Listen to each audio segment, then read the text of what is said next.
ଆଖିର ଦିଠୋପା ଲୁହ ଜଣେଇ ଦିଏ କି ଗୋଟେ ମଣିଷ ଭିତରେ କେତେ କୋହ ଲୁଚି ରହିଛି। କେତେ ଦୁଃଖ ଯନ୍ତ୍ରଣାକୁ ସେ ସାମ୍ନା କରି ବଞ୍ଚିବା ଶିଖିଛି।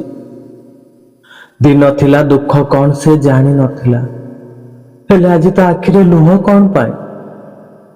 କାହିଁକି?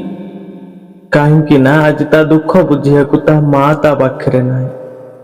ଯୋଉ ମା ଲୁହ ନୁହଁ ମୁହଁ ଦେଖିକି କହିଦିଏ କି ତୋର ଆଜି ନିଶ୍ଚୟ କିଛି ନା କିଛି ହେଇଛି, ସେଇ ମା ତା ପାଖରେ ଆଜି ନାହିଁ।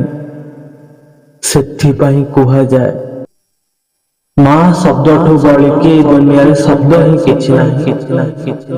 ମା ମମତାଠୁ ବଡ ଏଇ ଦୁନିଆରେ କିଛି ଭଲ ପାଇବା ବି ନାହିଁ।